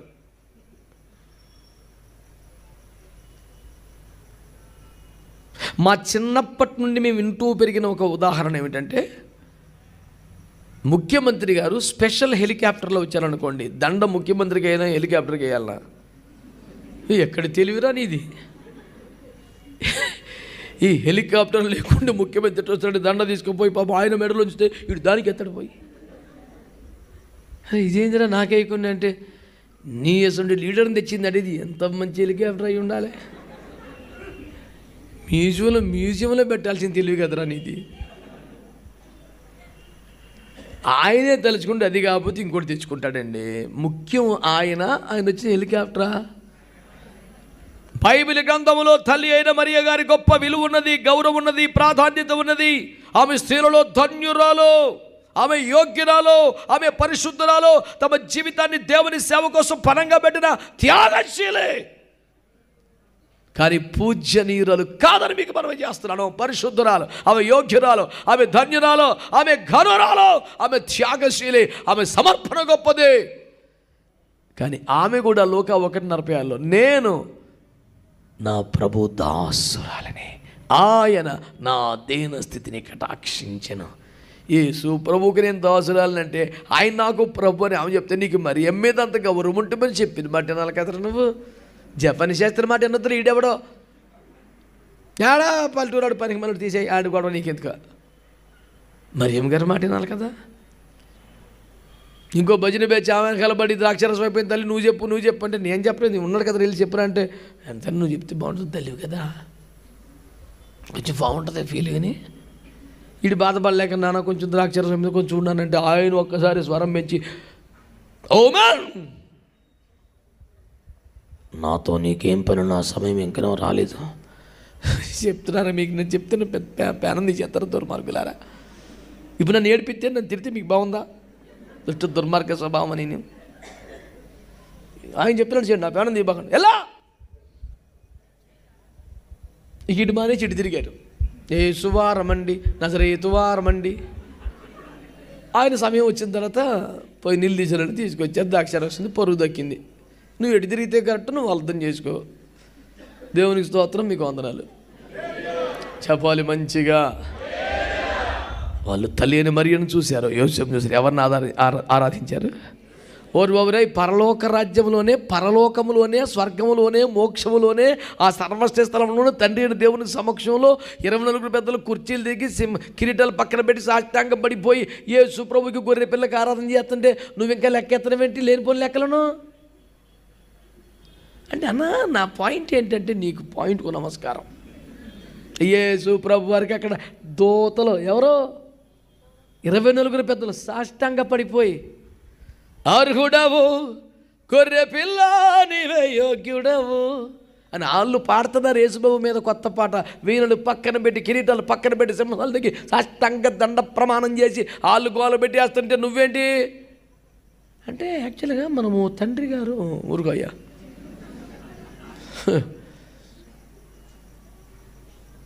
గోము ఫిరికే వహా తిరిగి అక్కడికి వస్తాడు మళ్ళీని.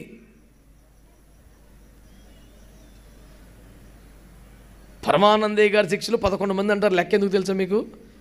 లెక్క పెట్టమన్నాడంట. ఈయన్ని వదిలేసి మిగతా 11 మంది లెక్క పెడతాడు. అరే మీరు 12 మంది కదరా, లేదా నేను నమ్మకంగా లెక్క పెట్టేందుకు చూడు 11 అంటాడు. నువ్వు కూడా కలుపుకోవాలి కదరా అంటే ఆయనకి అర్థమవుతుంది ఆ విషయం. తాను పట్టుకున్న కుందేలుకి 3 కాళ్ళు, ఎందుకని 4 కాళ్ళు పట్టుకున్నాడు వీడు. ఈ 3 లెక్క పెడుతున్నాడు. మరి ఇది అయ్యో బాబోయ్, పంచపాండవులు మంచకోళ్ళలాగా ముగ్గురని 2 ఏళ్ళు చూపించి ఒక అంకేశాడంట. పంచపాండవులు మంచకోళ్ళలాగా ముగ్గురని చెప్పి 2 ఏళ్ళు చూపించి ఒక అంకేశాడు. ఇది లెక్క సెట్ అయితే వీడికి చెప్తే అర్థం చేసుకోరు. వెంట బోడిగుండికి మోకాలికి ముడేత్తం తెల్లవారులు కూర్చొని నీకు ఏడపంతేం లేదురా. మరియమ్మ ధన్యురాలు, పరిశుద్ధురాలు, యోగ్యురాలు, త్యాగశీలి. ఆమె ఘనత చాలా గొప్పది, ఆమె పరిశుద్ధత చాలా గొప్పది, ఆమె సాక్ష్యం చాలా గొప్పది. స్త్రీలలో ఆమెకు మించినటువంటి వ్యక్తి లేరు. కానీ ఆమె కూడా యేసయ్యనే పూజించారు. ఆమెకు ప్రార్థన చేస్తే పని అవుతున్నా మరి ఆయనతో చెప్పి ఆయన చెప్పినట్టు చేయమని చెప్పారు. ఓ దేవమాత మా కొరకు వేడుకోను అంటే ఇట్లా కుదరదురా అని చెప్పింది కాబట్టి నువ్వు విమర్శిస్తున్నావు, నీకు దండం పెడతా. తల్లిగారు చెప్పిన మాట నీకు చెప్తున్నాను, సొంతంగా రాసుకురాలా ఏమి. యోహాను 2:5 ఏం చెప్పింది? ఆయన మీతో చెప్పినది. ఒకరోజు మంచి గుంపులో మధ్యలో వేసులో ఉన్నాడు, ఫుల్ మీటింగ్ జరుగుతుంది, మాట్లాడుతున్నాడు. ఎవరు అడుగుతున్నారు, చేస్తున్నారు, ప్రార్థన చేస్తున్నాడు. ఈలోపు వచ్చారు, వెయిట్ చేస్తున్నారు. ఈలోపు ఒకడు ఉత్సాహవంతుడు, కొన్ని కోటాల్లో కొంత కార్యకర్తలు ఉంటారు. ఈడు మంచి ఉద్యోగ ఫీలో ఈడొచ్చి ఏమన్నాడంటే, ప్రభు నీ కొరకు మీ తల్లి నీ సహోదరులు వేచి ఉన్నారు. వాళ్ళు పంపరు, ఈడిదే ఉద్యోగం క్యారెక్టర్ ఈడిది. కొంతమంది సొంతంగా పూసుకుంటారు అడావుడి. ఈడొచ్చాడు. అప్పుడు యేసుప్రభు ఏమన్నాడు, ఎవరు నా తల్లి, ఎవరు నా సహోదరులు? నా తండ్రి చిత్తము కొరకు పరలోక రాజ్యం కోసం అన్నీ వదులుకొని వచ్చిన వీళ్ళే నా తల్లి, వీళ్ళ నా సహోదరులు అన్నాడు. వాళ్ళకి ఇబ్బంది అని అంతమందిలో వాళ్ళు కుదురుగా ఉన్నారుగా. ఈడు బయలుదేరాలని ఏడిపెత్తాడు. ఈడు కొంతమంది హడావుడు చూస్తేనండి మొత్తం వీడిదే కూటం అనుకుంటాం, ఏముండదు. ఎరికో త్రోవలో గుడ్డోడు రోడ్డు పక్కన కూర్చొని దావీదు కుమారా యేసు నన్ను కన్నీ అన్నాడు లేదా? నోర్మై అన్నాడు ఒకడు వచ్చి, అన్నాడా లేదా? ఆడెవడు అపోస్తుల్లో ఒకడా? ఎరుకో పట్టణ అధ్యక్షుడా? అసలు ఆడెవడు రాడు? ఏం కాదు, ఉత్తాడావుడి. ఆడెవడో సైలెన్స్ నోర్మై వెళ్ళరండి. You fellow having no decency at all, shouting like that? You village fellow keep quiet. ఈ రజమాయిషి అడావాడు చూసి ఆడే ఆర్గనైజర్ మీటింగ్ అనుకుంటాం మనం. అసలు ఆడెవడో అసలు కూటమి పెట్టినాడు. దేవునికి స్తోత్రం. మేము పొద్దుగోకలా ఇదే పనిగా కోటాలు తిరుగుతున్నాం. ఒకటి చూసి నేను ఒకటి అడావుడు చేసి ఈడే అనుకుంటాం. అసలు ఆడు కాదు. అసలు పాస్టర్ గారి పాపం ఎక్కడో దీనంగా మోకరించి ఏడుతుంటాడు. ఈ హడావుడి ఫెలో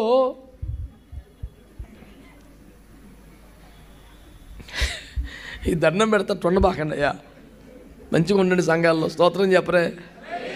హల్లెలూయా. ఓసారి ఏసన్న గారి మందిరంలో ఆయన వాక్యం చెప్తుంటే ఒక యవనస్తుడు లేచి ఫోటో తీశాడంట అయ్యగారిని. పనికి మాలోడా అన్నాడంట అయ్యగారు. అందరు చివుకుమని, అంత చిన్నదానికి అంత తిట్టాలా పాపం, అన్ని లక్షల వేల మందిలో పనికి మాలోనే సరే ఫోటో తీయటమే అంత తప్ప, ఏం అయ్యగారికి ఒకసారి ఎందుకో కోపంగా ఉంటారు అనుకున్నారంట. యేసుప్రభు తర్వాత ఇంచుమించుగా అంత జ్ఞానంగా ఉంటాడేమో అనిపిస్తుంది నాకు ఆయన చూస్తే. ఇలా ఆలోచనలు అర్థం చేసుకుని పెద్ద మనిషి ఆడు ఫోటో తీసినందుకు కాడు, ఇప్పుడు ఆడందరినీ చూడాలి, ఆడు కోరిక అది. అయ్య బాబోయ్, నిజంగానే కొంతమందికి ఉంటుంది. ఆడికి ఏం లేదు, మధ్యలో లేచి వెళ్ళి స్టేజ్కి ఇక్కడికి వచ్చి మళ్ళీ వెళ్తాడు. ఉత్తిదే ఏముండదు, అందరూ చనబడాలి. అడిచి ఏదో మాట్లాడినట్టు చేసి వెళ్తాడు. ఉత్తిదే ఏముండదు, ఉట్టి అర్థమైంది చెప్తాడు. ఇటు తిడతాడే నర్మస్కెళ్ళి కూర్చో అంటాడు. వీడు మంచి రేంజ్లో వస్తుంటాడు, ఏదో ఆయనకి సలహా ఇచ్చినట్టుగా. ఈ అడావుడి పనులన్నీ మానేస్తారని హ్యాపీ క్రిస్మస్ సందర్భంగా మీకు మనవి చేసుకుంటాం. ఒక్కరు కూడా స్తోత్రం చెప్పరు. ఎందుకు బిడ్డ నచ్చట్లేదా నేను చెప్పిన మాటలు? నచ్చపోయినా చేయండి రా, మంచిది. ఇది ఎవరికైనా ఇష్టమే ట్యాబ్లెట్ వేసుకోడు, జబ్బు వస్తే తప్పదు, మింగితే స్వస్థత వస్తుంది. మంచి వాళ్ళందరూ స్తోత్రం చెప్పండి. నెంబర్ 1, దేవుని నక్షత్రాన్ని గుర్తుపట్టాలి. నెంబర్ 2, నక్షత్రమును వెంబడించాలి అని నేను చెప్తే మళ్ళీ అటు చూస్తమే. చెప్పిన వాక్యం విని మరి చెప్పొద్దు. 3వ వాక్యం, యేసునే ఆరాధించాలి అనండి. ఎవరికి మొక్కాలి, ఎవరికి దండం పెట్టాలి, ఎవరికి సాగిలపడాలి, ఎవరిని పూజించాలి. నేను ఎవరికి పడితే వాళ్ళకి దండం పెట్టను, వంగని అన్నందుకే మొర్దకెని తీసుకెళ్ళి అన్ని బాధలు పెట్టారు. చావనన్నది వస్తాను గారి పూజ ఆరాధన దేవునికి మాత్రమే. మీకు లోబడతా, మీరు చెప్పిన పనుల్లో చేస్తా, మిమ్మల్ని గౌరవిస్తా, కానీ ఆరాధించేది మాత్రమే యేసయ్యని మాత్రమే. స్తోత్రం చెప్పండి గట్టిగా. హల్లెలూయా. ఇక 4వది దేవునికి స్తోత్రం. 4వది, తమ పెట్టెలు విప్పి బంగారము సాంబ్రాణి బోలము ఆయనకు అప్పగించారు, ఆయనకు అర్పించారు. జ్ఞానులు ఏం చేశారు? శ్రేష్టమైనవి దేవునికి ఇచ్చారు అనండి. మనం ఖర్చు పెట్టుకొని మిగిలిన వాటిలో ఉన్న చిన్న డినామినేషన్ ఎతికి జోబులో చేయబెట్టి ఎంతకి తీయడు. విశాఖపట్నంలో గొప్ప దైవజనులు ఒకసారి వచ్చారు. వారి సభలో నేను ఆశీర్వదింపబడాలని పోయి జనంలో కూర్చున్నాను. నేను స్టీల్ ప్లాంట్ సేవకులను కొత్త. అప్పుడు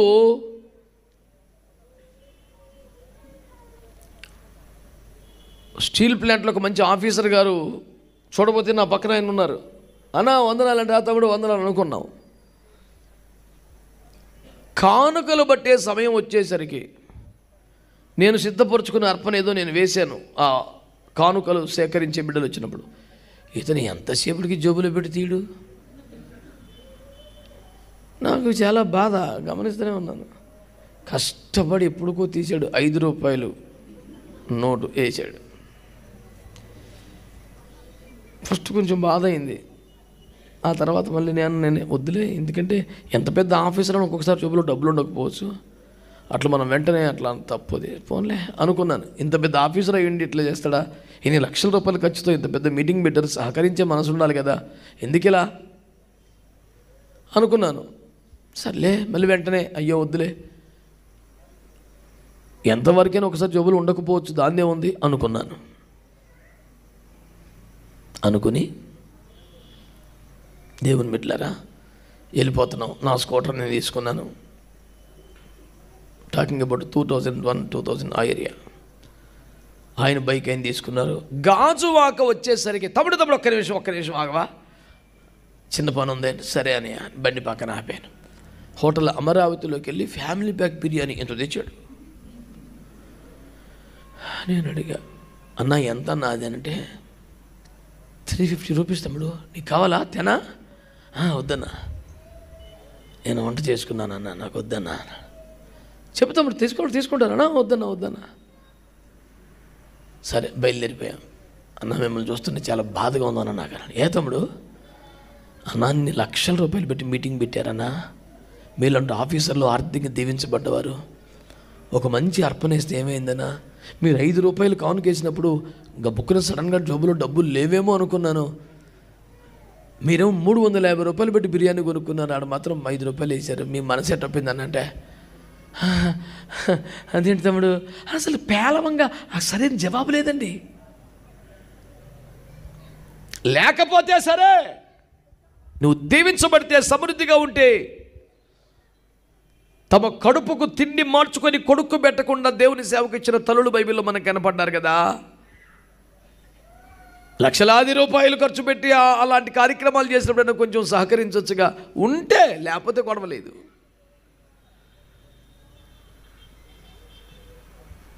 నాచర్లో ఒక యవన సేవకుంటాడు, ఒక పాట పాడాడు పిల్లడు, మంచి బలి పాడాడు.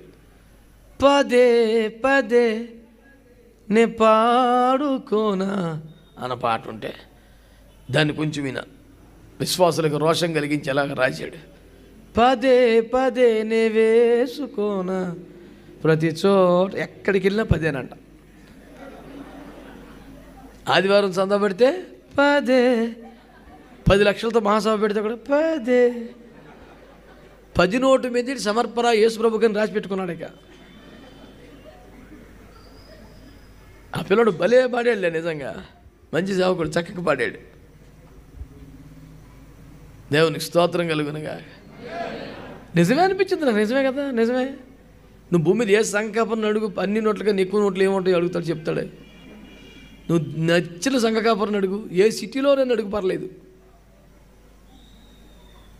శానిటైజర్ పూసుకొని లెక్క పెట్టి జాగ్రత్తగా రబ్బర్ బండ్లు పెట్టి మొత్తం కట్టబట్టుకెళ్తే బండికి రాదు ట్యాంకు. దేవునికి స్తోత్రం. హల్లెలూయా. నేను ఎందుకు మనవి చేస్తానంటే, మీరు జ్ఞానం కలిగిన వారైతే దేవునికి శ్రేష్టమైన అర్పణలు ఇవ్వండి, దేవునికి స్తోత్రం చెప్పండి. 1, దేవుని నక్షత్రాన్ని గుర్తుపట్టాలి. 2, దైవజనుని వెంబడించాలి. 3, యేసునే ఆరాధించాలి. 4, ఇంతటి జ్ఞానము కలిగినటువంటి వీరు కనబడుతున్నారు కదా, ఇందులో వీరి యొక్క అజ్ఞానమును తప్పక నేను ఒక మాట చెప్పాలి మీకు. అదేమనగా, యూదుల రాజు కావాలని ఎవరి దగ్గరికి పోయారు వీళ్ళు? హేరోదు దగ్గరికి పోయారు. ఇప్పుడు చెప్పండి, హేరోదే యూదుల రాజు అని నక్షత్రం తీసుకెళ్ళి వీళ్ళని అప్పగించిందా? బెత్లెహేము అనే బోర్డు కనపడగానే నక్షత్రం వదిలేశారు వీళ్ళు. ఆయన రాజు కాబట్టి రాజుగారి ఇంట్లో పుట్టుంటాడని ప్లాన్ వేసి వెళ్ళిపోయారు వీళ్ళంతే. నక్షత్రాన్ని వదిలిపెట్టినందున వారికి ఎవరు దొరికారో తెలుసా? యేసురాజు కాదు, హేరోదు రాజు దొరికాడు. నీకు హేరోదు రాజు అయినా పర్లేదు అనుకుంటే నీ ఇష్టం. లేదు నా సిలువ ప్రయాణం, సువార్త ప్రయాణం, విశ్వాస యాత్ర యేసును చేరుకునే వరకు సాగాలి. నాకు ఎక్కడ పడితే అక్కడ, ఎవరు పడితే వాళ్ళు కాదు, నాకు యేసు కావాలి. యేసును చేర నేను సాగిపోదునన్న తీర్మానం నీకుంటే ఈ రాత్రి దేవుని వాక్యం తెలియజేస్తుంది. దేవుడు పుట్టాడని, ఆయన పలానా చోట ఉన్నాడని నీకు సువార్త చెప్పి నేను రక్షణలోకి నడిపించి నిన్ను యేసు వద్దకు నడిపించుచున్న నక్షత్రం అనబడుచున్న దైవజనుని వదిలి నీ స్వంత తెలివిని, జ్ఞానమును ఆధారం చేసుకుని ప్రయాణం చేస్తే నీకు యేసు రాజు దొరకడు. హేరోదు రాజు ఇంకెవరో దొరికే ప్రమాదం ఉంది. రూతు తన స్వజనులను విడిచిపెట్టి బెత్లెహేముకు వచ్చింది. బెత్లెహేముకు రాగానే సరికాదు కదా. ఎవని పొలములో కనికరము పొందగలదో ఆ పొలానికి వెళ్తే బతుకుద్ది అక్కడ. బెత్లెహేముకు రాగానే గొప్ప కాదు. ఏ పొలములో నువ్వు దీవించబడగలవో పొలానికి పోవాలి.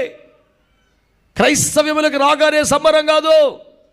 నిన్ను కాపాడి సంరక్షించి నిన్ను ముట్టవద్దని జనులకు ఆజ్ఞాపించి నీ దాకము తీర నీళ్లు ఏర్పాటు చేసి నీ ఒడినిప్పుగా గింజలు నిక్కించి నీకు ఒక నూతన అద్భుతమైన ఆశీర్వాదకరమైన భవిష్యత్తును ఇవ్వగలిగిన ఒక శ్రేష్టమైన పొలము దాని యజమాని నీకు కావాలి. దేవునికి స్తోత్రం కలుగునుగా. బెత్లెహేము రాగానే సరికాదు, బోయజు పొలము దొరకాలి. బెత్లెహేము రాగానే సరికాదు, యేసు ఉన్న ఇంటికి నువ్వు చేరాలి. ఏదో ఒక ఇంటి దగ్గరికి హేరోదు రాజు ఇంటికి వెళ్తే ఉపయోగం లేదు. అందుకనే జ్ఞానుల అజ్ఞానం నక్షత్రాన్ని వదిలిపెట్టడం అని మీకు మనవి చేస్తున్నాను. ఎప్పటికి కూడా మీరు ఆ పని చేయొద్దని ప్రభు పేరట మీకు మనవి చేస్తున్నాను. చివరిగా యేసును చూశారు, ఆరాధించారు, కానుకలు ఇచ్చారు, అంత మంచిగానే ఉంది. కానీ ఏం చేశారట? మళ్ళీ హీరో దగ్గరికి వెళ్తున్నారు. గబ్రియేలు అక్కడికి వచ్చి, నాన్న మీరు ఎక్కడికి వెళ్తున్నారా అంటే, రాజుగారు చూసి వచ్చి అడ్రస్ చెప్పన్నారండి, అందుకే వెళ్తున్నాను. బుర్ర బుద్ధి లేకపోతే ఎలా? ఆడు సంపాలన చూస్తున్నాడు. రా పిచ్చోడా, తెలివితేటలేవు నీకు. ఎలా? మళ్ళీ ఆ దారికి వెళ్ళొద్దు, వేరొక దారి నిలిపమన్నాడా? స్తోత్రం చెప్పండి. నేను చెప్పే ఉపదేశం, మనం ఏ రూట్లోంచి వచ్చామో, ఆచారాలు వచ్చామా, కులాల్లోంచి వచ్చామా, మతాల్లోంచి వచ్చామా, ఏ తిప్పల పడ్డా వచ్చామో, మనకి ఏసే దొరికాడు ఇక చాలు. మళ్ళీ పాత రూట్లోకి వెళ్ళొద్దు. దేవుడు నీకు చూపిస్తున్న జీవము కలిగిన ప్రతిష్ఠించబడ్డ నూతన మార్గములో సియోను చేరుటకు మనం యాత్ర చేయాలి. చేతులెత్తి అందరూ దేవునికి స్తోత్రం చెప్పండి. హల్లెలూయా. దేవుని నక్షత్రాలను గుర్తుపడదాం. ఆమేనండి. దేవుని నక్షత్రాలను వెంబడిద్దాం. దేవుడు ఉన్న చోటికి చేరదాం. యేసును మాత్రమే ఆరాధన చేద్దాం. శ్రేష్టమైనవి ప్రభువుకు అర్పణ చేద్దాం. పొరపాటు నక్షత్రాన్ని వదిలిపెట్టొద్దు. పాత రూట్లోకి మళ్ళీ వెళ్ళొద్దు. ఈ ఉపదేశాన్ని అంగీకరించిన అందరూ స్తోత్రం చెప్పండి. ఇలా జీవిస్తే మన జీవితంలో కూడా ఒక అర్థవంతమైనటువంటి క్రిస్మస్ చేసినట్టు అవుతుంది. జ్ఞానుల వలె జీవిద్దాం, యేసును మహింపరుద్దాం, నూతన మార్గంలో సాగిపోదాం. దేవుడు మనల్ని, మన కుటుంబాన్ని, మన ప్రాంతమును ఆశీర్వదించునుగాక.